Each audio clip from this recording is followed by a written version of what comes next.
a baby is not born with any idea of a society, no sense whatever of other people. Its mother exists principally, in fact entirely, for him or her, and its father exists somewhat later, entirely for him or her. It's only much, much later that the baby begins to realize that the parent on whom he depended for everything and whom he supposed held up the world is in fact just another human being who was not invented for him. That is, on the most primary level, one of the meanings of an education. On another level, it is the only way that one is enabled to enlarge the world. Now that sounds like a very grandiose phrase. All it means is that when you, for example, begin to read, you discover more about the world than you knew before. You discover more about the world in two ways, and this is why it is important. There being, in fact, two worlds. One world is you. That this envelope, I'm a world. I'm not the only world, that's my problem. But I am a world, and I'm under the obligation to discover whatever it is that goes on in that world. And in order to do that, I have got to consent to become a social animal in order to discover and to enlarge what goes on in this world, which is all of you and many millions of people, both living and dead, past and to come. And finally, this is where it begins to be difficult, the measure of one's dignity depends on one's estimate of oneself. It really does not depend, as so many people in this country now seem to believe, on someone else's estimate. It depends, first of all, on what you take yourself to be, what your real standards are, what you think is right, what you think is wrong, what you think life is all about, what you think life is for. Now, you are all very young. And I say that, by the way, with great humility. You are all still unformed. Well, let me put it another way. You are not finally formed. And you are still, to put it brutally, I want to put it brutally because I want to make my point absolutely clear.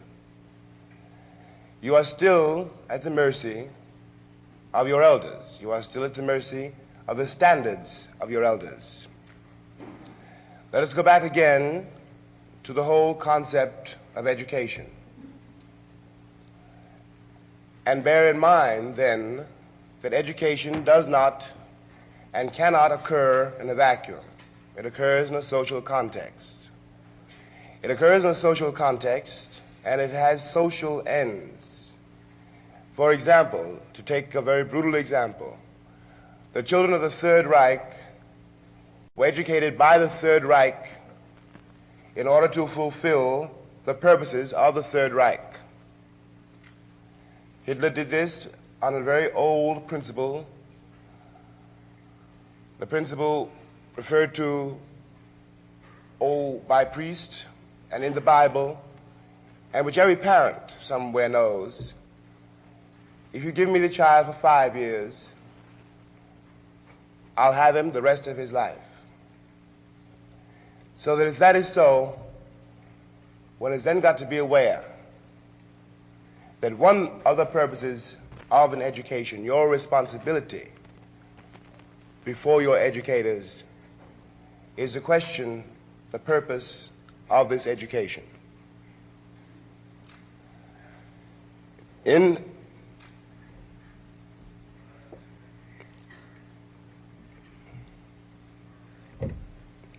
Let me give you then, your education is occurring within a given context, at a certain time in history, in a certain country, at a certain time in its history.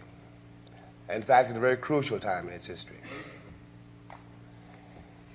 If, for example, well, I'll be personal about this. When I was going to school, a school not very unlike this one, though not as pretty, I began to be bugged by the teaching of American history. I began to be bugged by the teaching of American history because it seemed that that history had been accomplished without my presence. And this had a very demoralizing effect on me when I was your age and younger, and had a demoralizing effect for quite a few years thereafter.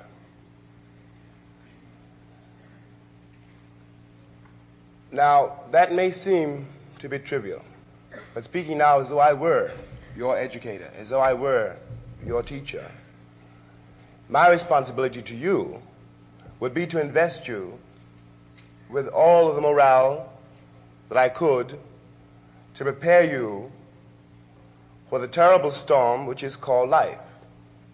Terrible and beautiful. But you must know that it is both. And you don't quite know it, and it's my responsibility to make you know it. It's my responsibility also, speaking now as your educator, to give you as true a version of your history as I can, since it is through your sense of your own history that you arrive at your identity. And no one has ever arrived at a sense of his own identity without it. This is why ancestors are important. We, all of us here now, are living through a certain kind of turmoil which endangers all of our relationships. This turmoil is sometimes described as racial. We can use that word for the moment, but it is really not racial. It is historical and it is personal. Let me speak again about the aims of a society, as opposed now to the aims of an education. The aims of a society are and always must be to inculcate in its citizens a certain sense of security and to discourage its citizens from disturbing the peace. Now, this is a necessity, and it is even an admirable necessity, because we cannot live without society, and society, as a fact, is a very beautiful creation. Nevertheless, it is also equally true that all societies have been brought into existence very painfully and very slowly by men, and the people who are responsible for the creation of societies must forever ask questions, all questions, take nothing whatever for granted, because that is the only way the frontiers of the world fall back, and the world, as I said before, begins to be enlarged. So that this means that though a society is under the obligation to educate all of its citizens, it is also under the obligation to discourage people from thinking too much. Now, this is where all of you come in. My responsibility, again, if I'm your teacher, is to teach you to think. This is not an easy thing to do. If I want you to think, I must teach you to think about everything. I must teach you that there is a reason for everything you do, and that you must find that reason. If, for example, and now I will be personal, I'm afraid, but I mean it in the best possible way. If I were your teacher, And let us say I was dealing with one of you who, let's say in this case, would be a Negro of about 16 or 17. And I knew that you were beginning to wonder what you were doing in school in the first place, and what waited for you outside. What good was it to be here, since nothing that happened to you here prepared you for outside?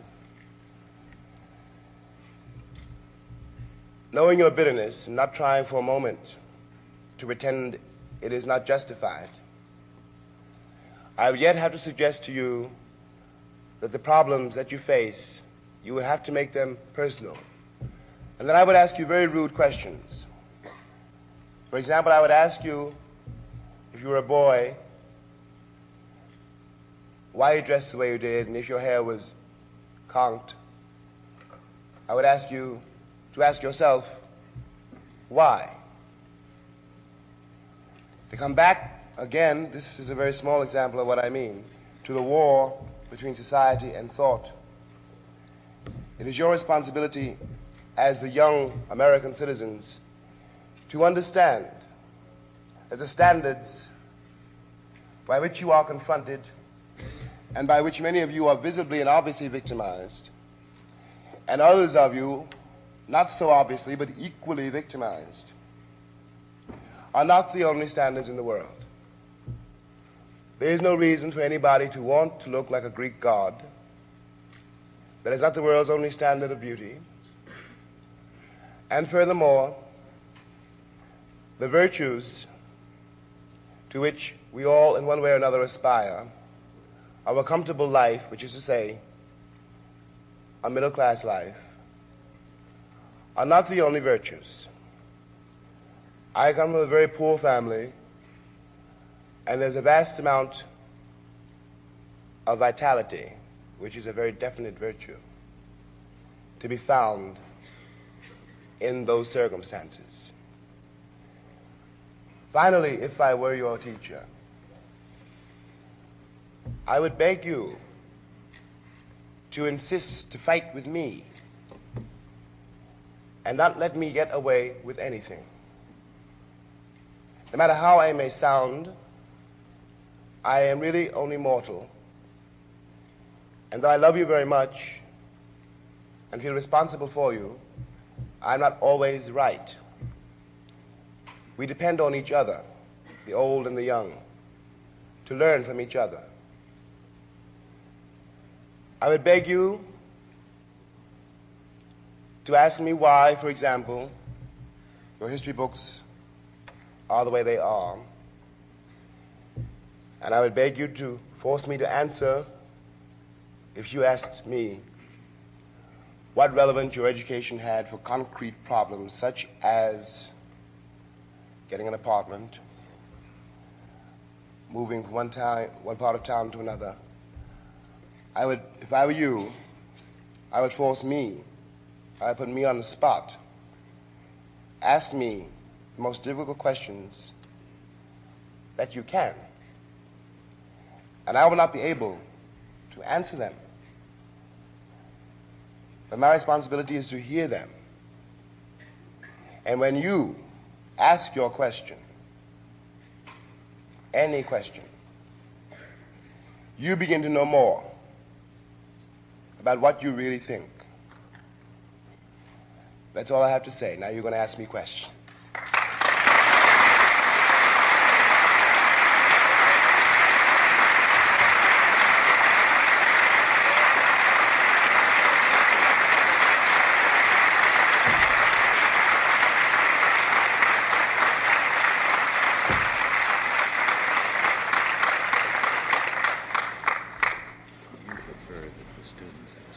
Yes. Or anybody. Mr. Baldwin is now ready to answer questions, especially primarily from the students.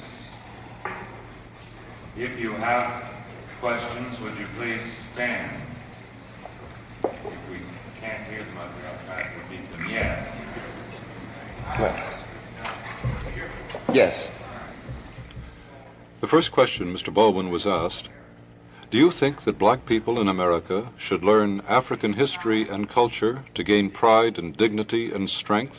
So when we are confronted by white people, we can say that we have a culture which is at the very least equal to white people's, and at the very most, well, we're not sure what it's equal to.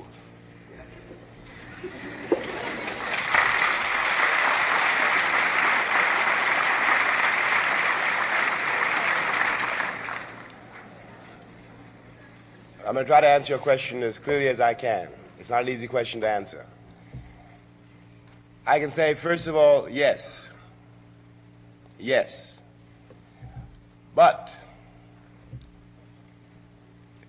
be careful. Find out all you can. But don't find it out with the intention of proving a point. Understand this. There is no reason for you to prove yourself to anybody except yourself. When the world talks about culture, understand this. It is not talking about culture. It is talking about power. The difference between the African cultures, which have vanished, and the European cultures, which are decaying, is that Europe had the power. And that is the only difference. It's not that Europe was civilized and Africans were not. That's a lie. Do you understand that? And find out all you can about what happened when you got here. But you haven't got to prove it to anybody. All you got to do is know it. You're a man, baby.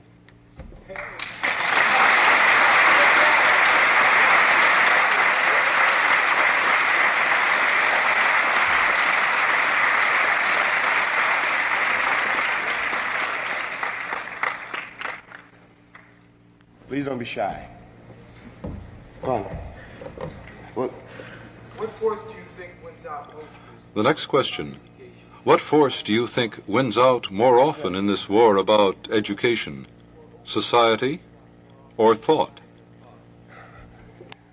Well, which force wins out more often? To tell you the truth? Well, I don't know. It's a question. It would seem that society wins out. And in an obvious and visible way, society usually does. After all, history is full of martyrs who went to various deaths because society didn't like what they had to say. But on the other hand, one remembers most of those people, and one does not remember all societies. So it's a question of what you think is most important. I'll tell you what I think. Thought is most important. Don't try to be safe. Nobody ever is safe.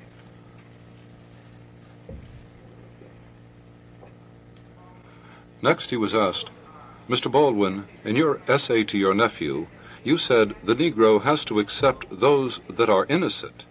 Can you tell us how we can distinguish those who are innocent from those who are guilty?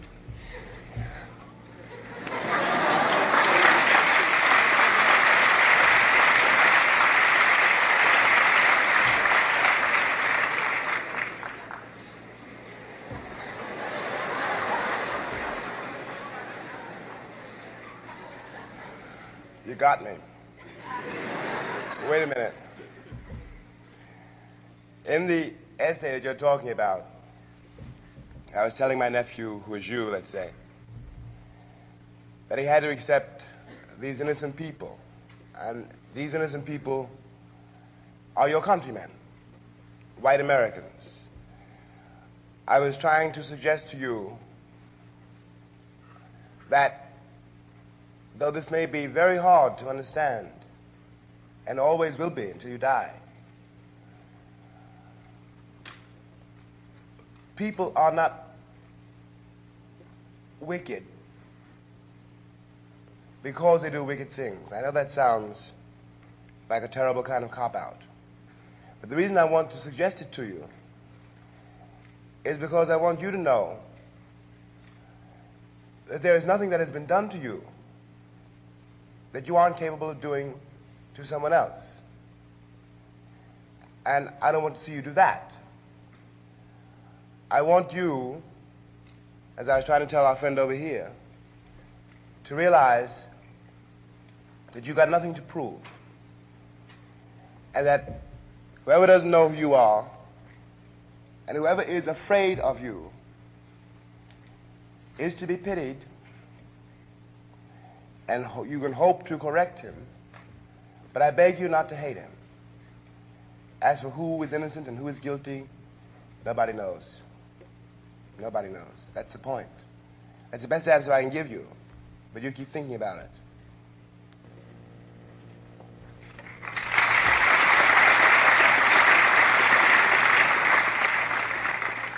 Mr. Baldwin, in the same book, you wrote that the terrible thing is not the whites must accept the Negroes, but that the Negroes must accept the whites. Please explain this. I will try to explain that.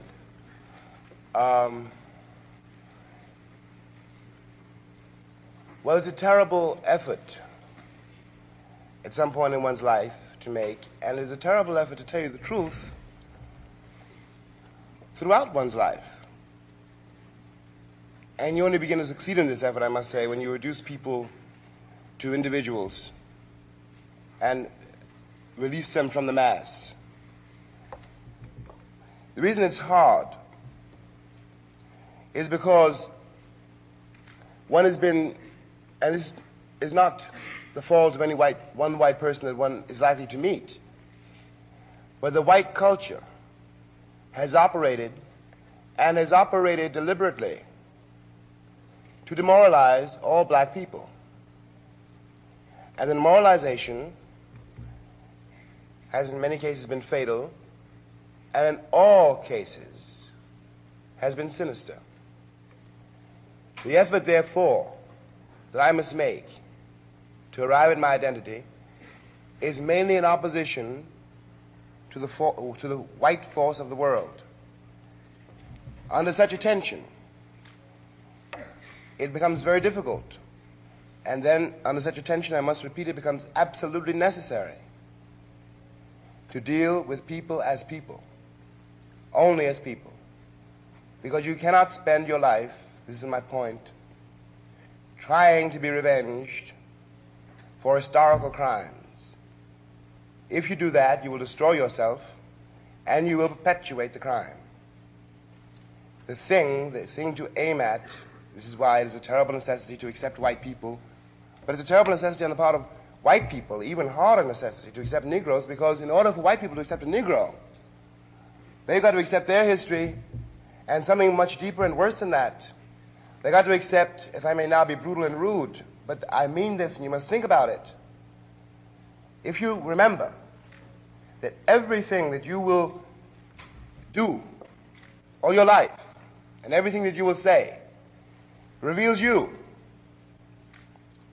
what I call you doesn't say anything about you, or very rarely, but what I call you says everything about me. Now, there is a very good reason, which has nothing to do with Negroes, why white people call them nigger. It's a white invention. And in order for white people to be released from this invention, they will have to discover where this nigger really lives. And he lives inside white people. And they have to accept him, that stranger within, before they can accept anybody without. That is what I was trying to say.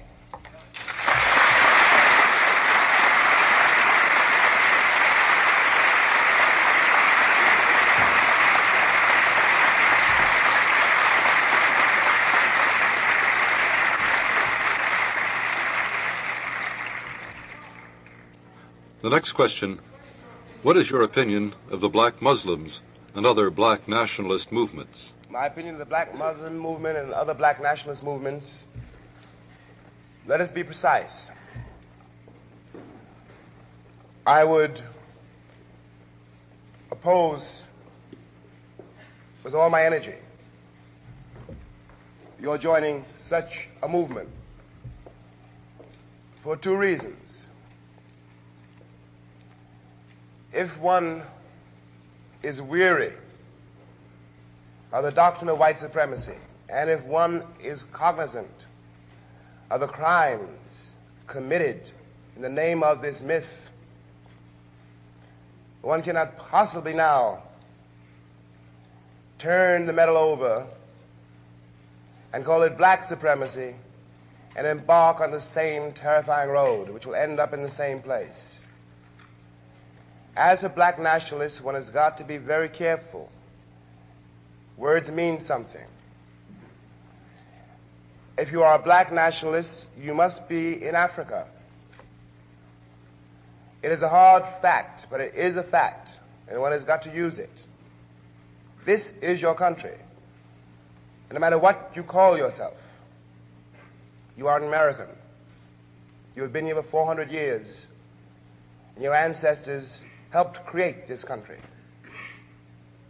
I don't think that you should abandon it for two reasons.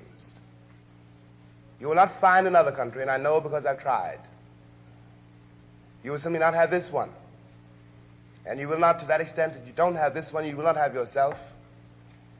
And furthermore, I must beg you to remember this, to think about this very carefully.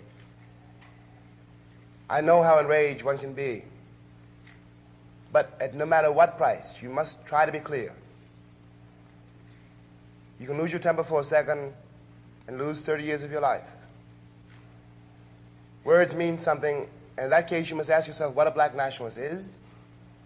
And then you must ask yourself, if you attempted to join the black Muslim movement, if that peculiar version of history is any truer or any sounder than the version of history which afflicts you now. We don't need any more myths. Let's try to tell the truth.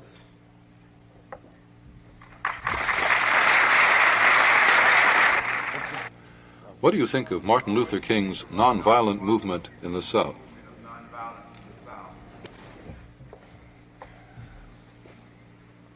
What do I think of the Martin Luther King's nonviolent movement in the South? Well, I think two things. I'll try to be clear about it. I admire Martin very much, and Reverend King's work is incredible. And I personally am opposed to violence. I will say this too,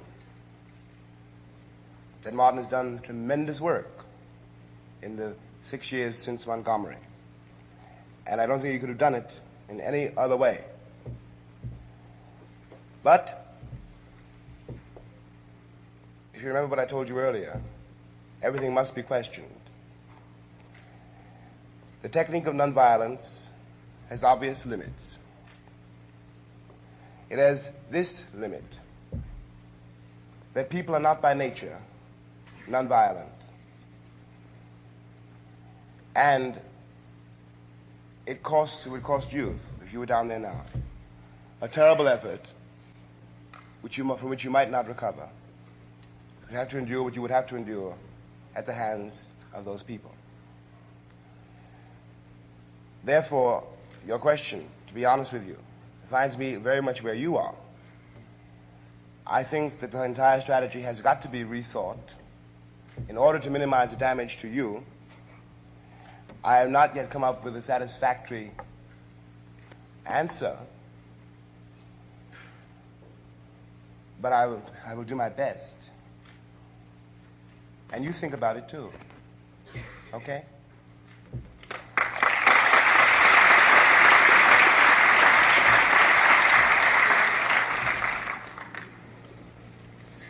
Little girl, yes. Why isn't American Negro history taught as part of the Western education program? Why isn't American Negro history taught as part of the Western educational program? Well, let me say something very rude, but this is the truth.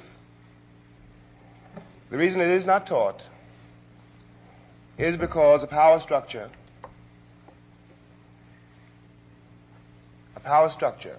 and all societies, as I said before, when I told the boy before, the difference between Europe and Africa was not that one was civilized and one was not, but that one had power and one did not. I meant it. That is also the reason that American Negro history is not taught. You were, at one time, and are still considered to be by many segments of this population, a source of cheap labor. If I am the white man and I have you in a certain place and I need you there, then it is important for me not to let you have any suspicion that you don't belong in that place. That is essentially the reason. Now that's the root reason. There are reasons on top of it, but that is the reason at bottom. You see what I mean? Now, if I were your teacher, I would ask you to do me a favor and insist that you appear in those textbooks, even if it had to burn all the textbooks which now exist. I would insist on it, if I were you, for my sake, as well as for yours. You see what I mean?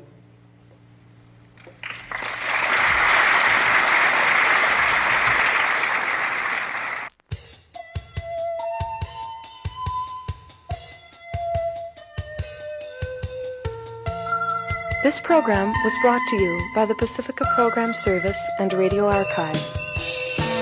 Send now for your copy of the Pacifica Radio Archive cassette catalog. Mail 66 cents in stamps to the Pacifica Radio Archive, 5316 Venice Boulevard, Los Angeles, California, 90019. That's Pacifica Radio Archive, 5316 Venice Boulevard, Los Angeles, California, 90019.